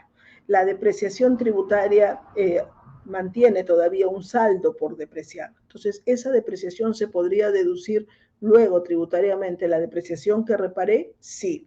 ¿Qué es lo que hay que considerar ahí? Que esa depreciación tiene que estar contabilizada. Por ejemplo, 50-50 tiene que estar debidamente contabilizada. Y además, en el reglamento de la LIR también se señala que cuando hay una depreciación mayor se tendrá que haber considerado lo previsto en la NIC 12, por ejemplo, reconocer esa diferencia temporaria de corresponder y sobre ello, si hemos cumplido con estos requisitos, depreciación contabilizada, mirar lo de la NIC 12, esa depreciación tributaria sí se podría deducir siempre supeditada al límite, bajo la premisa de que la depreciación contable fue mayor que la tributaria y se hizo un reparo, ¿no? Y además, bueno, que la maquinaria esté debidamente sustentada a su uso, que se haya acreditado, ¿no? Aquí la señorita Zoila Bustamante, buenas noches, ¿cómo está? Dice, la renta neta indicada para la determinación del EBITDA es la que resulta luego de adiciones y deducciones. Sí, es lo que estaba comentando. El EBITDA es sobre una base tributaria, ¿correcto? Entonces la renta neta es con todo el proceso que yo les mostré al inicio, ingresos, costo, o sea, renta bruta menos gastos, diferencia y cambio si corresponde y compensación de pérdida, renta neta imponible. Bajo todo ese proceso, ese es el punto de partida. Sobre eso, más intereses netos, más depreciación tributaria y amortización tributaria. Aquí la señorita Esquivel indica, facturamos promedio de tanto, no aplico EBITDA. Ok, agradezco la pregunta. Para precisar, efectivamente, en el caso de los intereses, se aplica a partir del 2021 el límite en función al EBITDA, pero hay 5 supuestos de exclusión. Para el caso de ingresos que formula el comentario la señorita Esquivel, es contribuyentes cuyos ingresos sean en el ejercicio, por ejemplo, en el ejercicio 2021, iguales o menores a 2.500 UIT, iguales o menores a 2.500 UIT, entonces en ese caso, correcto, en ese caso no le aplique el límite del EBITDA. Eso es correcto, ¿no? Entiendo por el monto de sus ingresos, no aplique el límite del EBITDA. ¿Qué límite no aplica? El cuantitativo. ¿Qué límite sí tiene que aplicar y que va para todos los gastos? El cualitativo, la causalidad. El límite cualitativo pasan todos los gastos ese tamiz. Lo único que no va a considerar es la aplicación del EBITDA. ¿Ok? La señorita Borda indica, buenas noches, una consulta. Si los pagos que realicé en el 2022 de renta mensual de diciembre se aplican para el de diciembre 2020. Ah, ok. A ver, entonces aprecio que ha regularizado.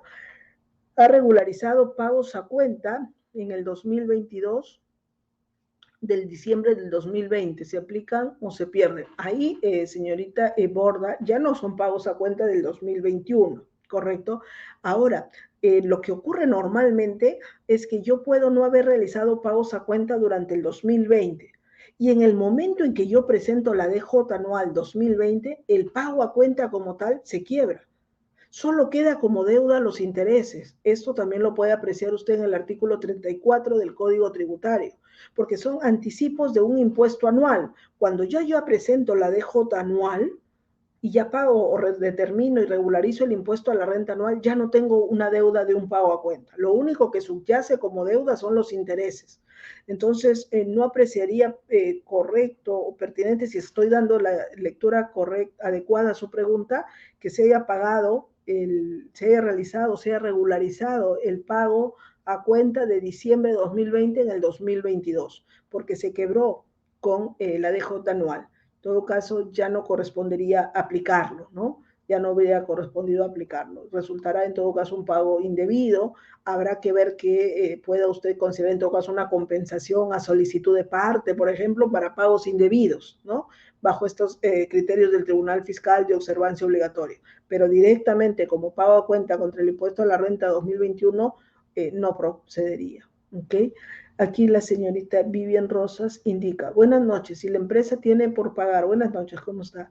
Tiene por pagar vacaciones 8,000 a gerencia el 31 de diciembre y en el mes de enero el gerente baja su sueldo a 6,000 y a la vez toma sus vacaciones, se tiene que hacer un ajuste. Claro, las vacaciones, a ver, yo voy devengando por dosados. Obviamente yo devengo el gasto según el sueldo que tiene en ese momento. ¿Correcto?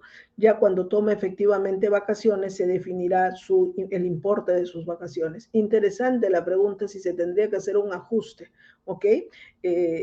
Yo considero que ahí se presta opinión, pero podríamos aplicar la NIC 10, hechos o sucesos posteriores, y yo creo que lo que se determina o se define es justamente ya sobre el sueldo, sobre los 6,000, porque dice en enero se baja su sueldo, ¿no? Entonces, yo creo que ese ajuste o ese impacto no tendría o no debería tener incidencia hasta lo que se ha reconocido contablemente en el 2021, porque finalmente no es que se le va a pagar más, sino en el momento en que tome sus vacaciones se hará ya el ajuste final. Creo que ese sería el procedimiento, pero igual es un tema opinable, señorita Rosas, ¿ok?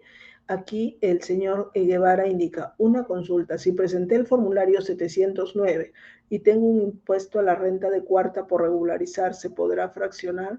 Si hay un fraccionamiento, se puede pedir fraccionamiento. Sí, del impuesto a la renta están las normas también para el fraccionamiento. Sí, correcto. Aquí el señor Ramón Michu indica, buenas noches, ¿cómo está? Dice, una empresa de transporte de carga a nivel nacional realiza un servicio a fines del mes de diciembre, ¿ok? Pero se termina en enero. Claro, ahí tenemos que aplicar las reglas del devengo. El ingreso y el costo del servicio bajo el artículo 57 tiene que guardar correlación con el ingreso, ¿ok? Entonces, si el ingreso, por ejemplo, no se reconoce en diciembre, por decir un supuesto, y se reconoce todo en enero, ¿ok? Entonces, el costo del servicio no puede imputarse a diciembre y enero. Tiene que haber correlación entre ambos. Ahora, lo que hay que ver ahí, señor Ramón, es el artículo 57 de la LIR va a un supuesto. Los servicios de ejecución inmediata se devengan en el momento en que surge la obligación el derecho al cobro. Y hay servicios de ejecución continuada que se reconocen, ¿no? Según uno de los métodos que establece el artículo 57. Entonces, aquí lo que habría que definir es la naturaleza del servicio, ¿correcto? Entonces, si usted realiza un servicio de carga y lo realiza a fines del mes y termina en enero, yo consideraría desde mi punto de vista, pero siempre es bueno ir a, digamos, analizar el supuesto en particular. Creo, por lo que me dice, que quizás el servicio inició el 30, 31 de diciembre y terminó el 2 o 3 de enero, quizás por los días que dura, ¿no? De acuerdo a al lugar en que usted se traslada. Yo consideraría que ahí deberíamos considerar en función al servicio, terminado, culminado, es decir, en enero, con las pruebas que ello correspondan, el servicio y su respectivo costo, ¿no? No por grado de avance, ¿no? Aunque podría haber opiniones que sería por lo realizado, el grado de avance, pero yo creo que es un servicio de traslado, de transporte, que debería llegar al momento en que termina, culmina, me entendería o consideraría ello, ¿no? Pero siempre, en todo caso, es bueno revisar estos supuestos que establece el artículo 57. También todo ello a título de opinión, ¿no? Aquí la señorita Esquivel indica, se ha construido el almacén de la empresa sobre un terreno de terceros, vinculado con la empresa. Lo he activado. Es correcto, ¿no? Es correcto. Aún cuando el terreno sea de terceros, aquí estamos frente a un supuesto, ¿no? De costo posterior, ¿no? Un costo posterior y que es conforme que usted lo active, ¿no? Dice, la depreciación aplica del 20%. Sí, si a nivel tributario, bajo el decreto legislativo 1488 que se aplica para la depreciación acelerada de edificaciones, ello también puede resultar o puede incluirse a los costos posteriores. Condiciones o requisitos, sea edificaciones o costos posteriores, que la construcción se haya iniciado en el 2020 y al 31 de diciembre del 2022 tenga un avance mínimo, perdón, un avance no menor del 80%. Entonces, si se cumple esa condición, el costo posterior podría incluirse dentro del beneficio del decreto legislativo 1488, ¿ok? Pero eso es facultativo. Tendrá que evaluar si le conviene tomar esa depreciación acelerada. Puede ser que la empresa decida no tomarla y en ese caso el costo posterior para fines contables se deprecia en función al tiempo del contrato o la vida útil el que resulte menor, pero para fines tributarios, recuerde que en edificación, para fines tributarios en edificaciones la tasa es fija, 5%. Contablemente puede ser menor, haré una deducción. Para edificaciones no es un porcentaje máximo, sino una tasa fija, siempre 5%. Luego de 10 años, si queda un saldo por depreciar para fines tributarios, ese saldo por depreciar se imputará a resultados, cuando ya se procede a devolver, ¿no? A devolver en este caso el bien arrendado. ¿Okay? Eso es lo que habría que considerar. Aquí el señor Steven Usuriaga dice, en mi DJ del año 2016 tengo un saldo a favor para solicitar la devolución. ¿Tengo que hacerlo con el formulario al año 2016 o con la última DJ? Entiendo que ha ido aplicando, no habría que ver ahí, ¿no? Si ese saldo solo lo ha estado arrastrando, pero no lo ha aplicado, ¿ok? Ahí también tiene que evaluarse el tema de prescripción, de acuerdo con el Código Tributario, ¿no? Para solicitar la devolución son 4 años, habría que evaluar ahí. Si yo he venido aplicando, obviamente habrá que ver el saldo de J 2020, pero si solo lo he estado arrastrando y no lo he aplicado, considero yo que lo que vamos a tomar en cuenta es el origen, que fue en el 2016, ¿no? En el 2016, pues es un saldo que he venido arrastrando sin aplicarlo, ¿no? Eso es lo que debería tenerse en cuenta. Ojo, siempre ahí mirar el tema también de la prescripción. Aquí dice la señorita Liliana Sanes, dice, hablando del EBITDA, los importes por los conceptos de depreciación e amortización e intereses son 2020. Sí, yo hablo de el EBITDA lo determino en función al año anterior. Para el 2021 tendríamos que determinar EBITDA 2020. Renta neta imponible 2020. Intereses netos 2020. Depreciación y amortización tributaria 2020 también 2020, sí. De acuerdo, Katia, con lo que me pides, ¿no? De leer 3 consultas, sí, claro que sí. A tu disposición. Sí, Rosa, voy a proceder a leer unas consultas que nos han dejado desde el aula Gaceta. Mónica Güero nos escribe, buenas noches. Se tiene pérdida por diferencia de cambio producto de la cancelación de un mutuo a un socio, persona natural. Los ingresos del año y esta diferencia de cambio son casi el mismo importe, llevando finalmente a pérdida luego de sumarle los demás gastos. ¿Es válido tributariamente esta pérdida por diferencia de cambio? Muchas gracias. Ya, ok. A ver, como mencioné al inicio, sobre la diferencia de cambio computable puede ser ganancia o pérdida. ¿Ok? Ahí tenemos que observar lo previsto en el 61 de la LIR y 34 del reglamento, pero además también hay una jurisprudencia de observancia obligatoria importante en del año 2016 que señala que para que la diferencia de cambio computable sea admitida, o sea deducida o grabada, tiene que observarse o cumplirse el hecho de que se vincule la operación que la ha originado con mantenimiento de la fuente, ¿no? La generación de rentas grabadas. Ahora, en este caso, lo primero habrá que ver si el mutuo está debidamente acreditado. Recuerdan que hablábamos de la acreditación, si el uso de los fondos se han destinado efectivamente a la generación de renta, al mantenimiento de la fuente, es decir, el crédito está debidamente, digamos, acreditado. Entonces, en función a ello, ese pasivo, ¿no? Estaríamos mencionando, ese pasivo sería, vamos a decirlo en sencillo, válido. ¿Okay? Ahora, los intereses se someten, puede ser el caso, a estas reglas que estamos revisando, pero el pasivo monetario por el supuesto de este mutuo, lo primero es ver si ese crédito cumple esta condición. Y si la cumple, ese pasivo monetario que genere esa diferencia de cambio, la diferencia de cambio sería computable. Eso es a nivel general. Me pareció entender de la pregunta que la preocupación creo que estaba dada porque la pérdida por diferencia de cambio estaba dentro o, digamos, estaba muy casi, creo que igual con los ingresos, ¿ok?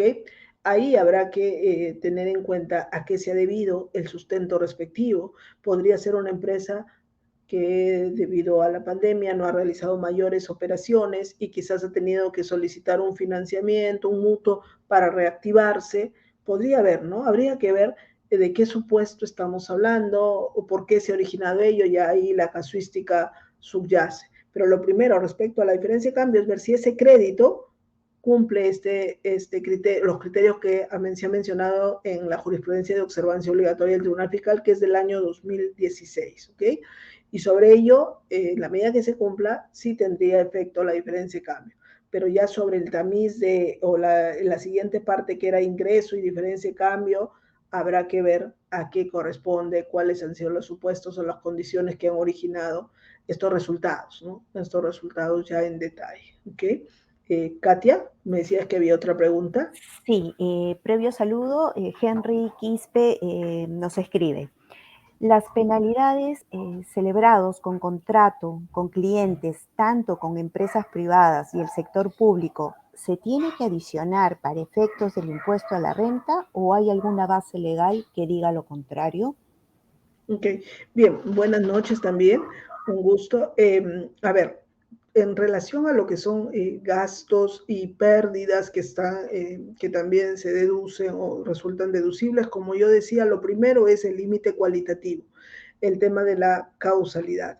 Ahora, en el supuesto en particular de las penalidades contractuales, ¿correcto?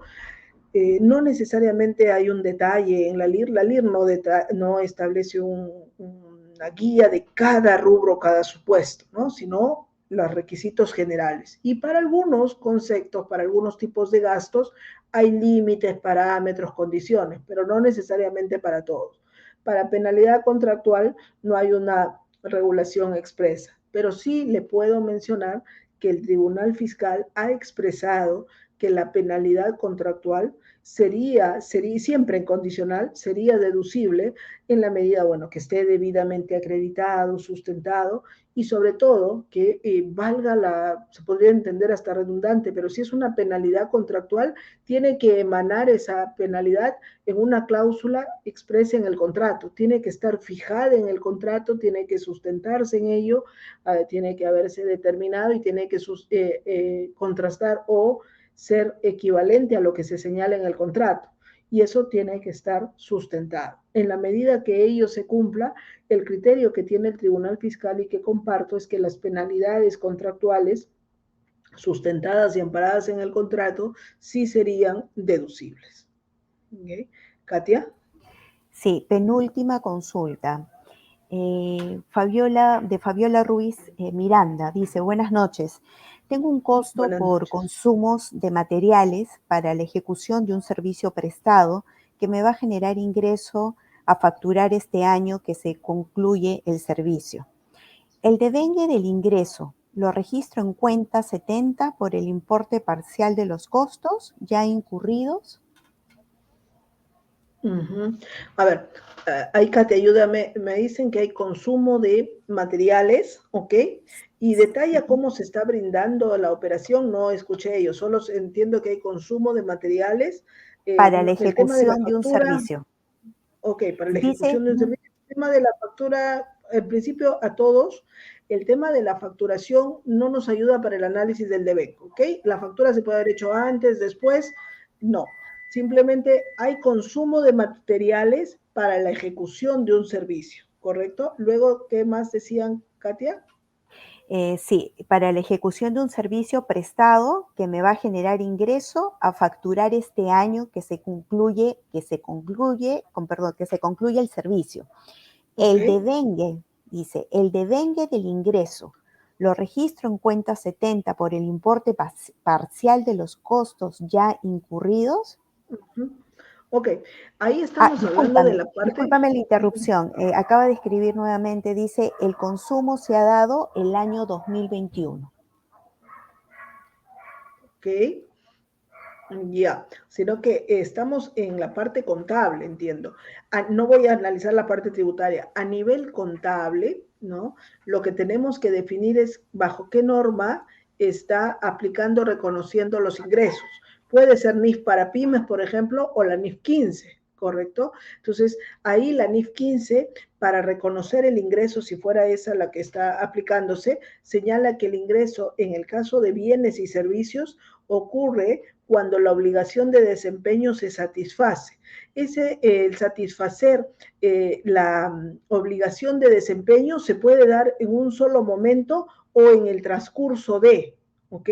Entonces, si hablamos a nivel contable, tanto el ingreso y el costo que podría estar involucrado o vinculado se subyace a esta satisfacción de la obligación de desempeño y para ello habrá que ver los factores respectivos. Entonces, si es un servicio cuya satisfacción de la obligación de desempeño se da en el transcurso, ¿no?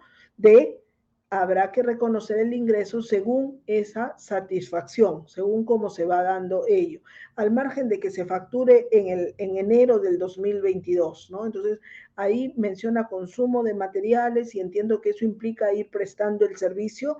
Habrá que evaluar según el contrato. En la NIF 15 muchos dicen, y concuerdo que es una norma de contratos, habrá que evaluar lo pactado en el contrato, habrá que ver la obligación de desempeño involucrada, cómo se brinda ese servicio y cómo se satisface la obligación de desempeño para identificar cómo vamos a reconocer el ingreso.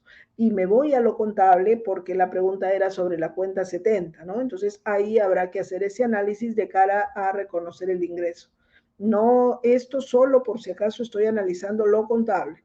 A nivel tributario hay que mirar el artículo 57 y el tratamiento es otro, ¿no? Hay que otras reglas. A nivel tributario ya hemos dicho que no se toma en cuenta en lo absoluto la parte o las normas contables, salvo en enajenación de bienes para definir el control, según expresa remisión del 57, el literal A, ¿no? Katia. Sí. Última pregunta, Jacqueline Romaní Lainez. ¿En qué norma me basaría sobre provisiones de gastos cuyos comprobantes fueron entregados después de la presentación de la DJ anual y no fueron adicionados dichos costos? ¿Gastos o costos, Katia? Tal cual, literalmente, primero está hablando de gastos, de provisiones de gastos, pero al final dice que no fueron adicionados dichos costos. Ya, ok, pero la pregunta era contable, ¿verdad? Norma contable. ¿En qué norma me basaría sobre Norma. provisiones de gastos? Ok, ¿no? ok. Cuyos Me comprobantes voy a fueron considerar. entregados. Ujú. Ok, voy a ir a gastos, ¿ok? Tanto para fines contables como tributarios, repito e incido en que no debemos considerar el comprobante de pago como parámetro para definir en qué ejercicio imputo a resultados. ¿Qué regla aplicamos? Devengo. Para efectos contables, el devengo, de acuerdo, por ejemplo, a lo que se establece en el marco conceptual para la información financiera, ¿ok? Y en las normas contables específicas que subyacen si fuera una operación en particular. Para fines tributarios, el devengo, de acuerdo al artículo 57. Si la mirada es tributaria, de acuerdo al artículo 57, en el caso de gastos, habrá que considerar la regla general es que cuando surja la obligación del pago, al margen de cuándo se pague, y en tanto no esté supeditado a una condición suspensiva o haya un hecho o evento futuro. Entonces, en general, a nivel tributario, cuando surge la obligación de pago. ¿Correcto? Entonces, si el gasto se devenga en el 2021, ya se brindó, se prestó y surgió la obligación de pago, se reconoce como tal en el 2021. A nivel contable, también el devengo, correcto, es en el momento en que surge o corresponde su reconocimiento de acuerdo con el efecto de la transacción que genera. Entonces, a nivel tributario, puede ser que el gasto se devenga en el 2021 y el comprobante de pago me lo emiten con febrero 2022, marzo 2022. ¿Qué prima ahí? Sin duda, y con lo que les estoy mencionando de no llevar a un altar el comprobante, prima el devengo. Yo imputo el gasto al 2021 y no habría inconveniente si es que el comprobante de pago viene con fecha febrero, marzo 2022. No lo tiene en lo absoluto. La emisión del comprobante de pago desnaturaliza la oportunidad en que se debe imputar a resultados. ¿Okay? Esto para fines tributarios y más aún para fines contables. En lo absoluto, para fines contables tenemos que mirar el comprobante de pago. En lo absoluto, está fuera del ámbito contable, ¿no? Esto es para el comprobante para fines de respaldo tributario, ¿no? No podría en lo absoluto desnaturalizar el reconocimiento contable, ¿sí? Katia.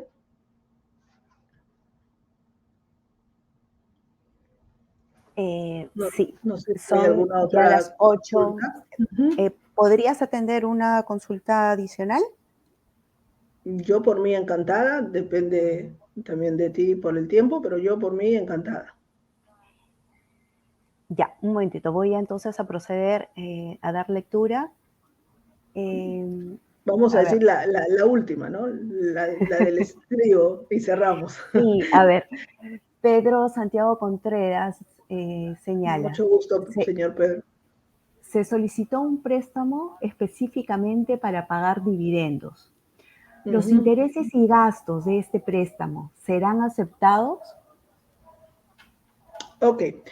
Eh, ahí, señor Contreras, interesante la pregunta. Nuevamente tenemos que ver o analizar en principio el fin o el sustento del préstamo. La regla primera y está para intereses, ¿ok? Para intereses está situada en el literal A en el artículo 37.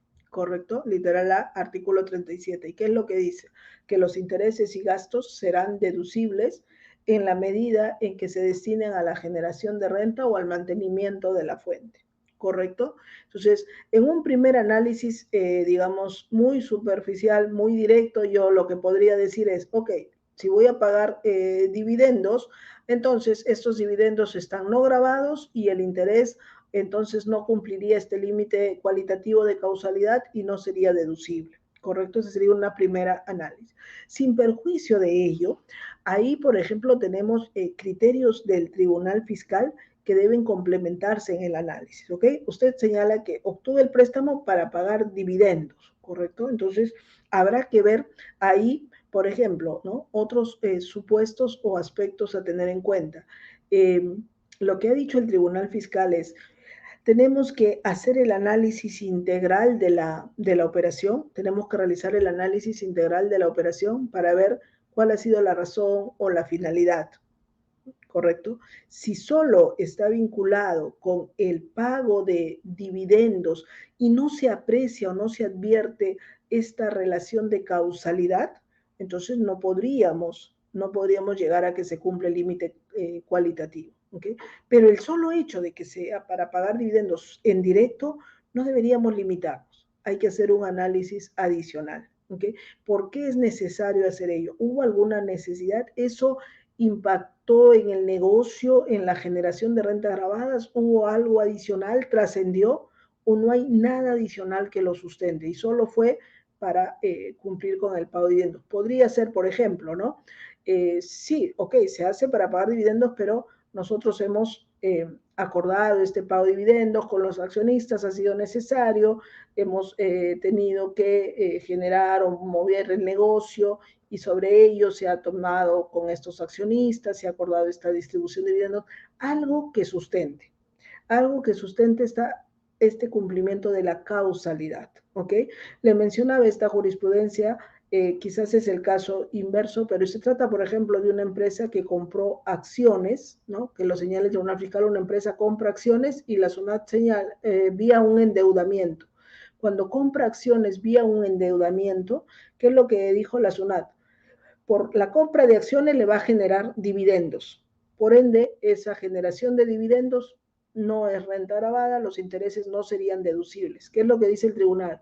Ojo, la compra de acciones y que genera dividendos, la generación de dividendos hasta puede ser algo, ¿no? Marginal. Hay que ver para qué se compraron las acciones, para control, para invertir, para mejorar el negocio.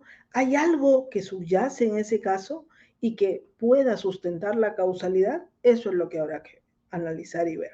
Directamente, cada operación no podríamos ir solo a lo superficial, solo a lo que trasciende, a la que se ve, digamos, no directo, sino que habrá que analizar si hay alguna otra razón detrás que nos permita concluir si sería o no deducible. Eso es lo que me permitiría comentarle o considerar. ¿Okay? Katia. Bueno, hemos llegado al final de este evento. Contadores y Empresas agradece la valiosa participación de la magíster Rosa Ortega Salaverría. Gracias por tu importante aporte y análisis del tema, estimada Rosa. Asimismo, agradecemos a cada uno de los asistentes por acompañarnos esta noche y a quienes participaron con sus consultas. Esperamos reencontrarnos en un próximo webinar. Que tengan muy buenas noches. Hasta pronto. Rosa, palabras finales. Sino también, igual que tú, por parte de Contadores y Empresas, de la firma Gaceta Jurídica y a título personal, muchas gracias por su asistencia, su participación, su atención, sus preguntas, muy importante para nosotros, ello siempre trasciende. Esperamos, como dice Katy, encontrarnos en una próxima oportunidad, que se cuiden, que estén bien y estamos siempre a través de nuestros diferentes medios compartiendo noticias, comentarios, información que esperamos les resulten a ustedes de utilidad. Buenas noches y que tengan un reparador descanso.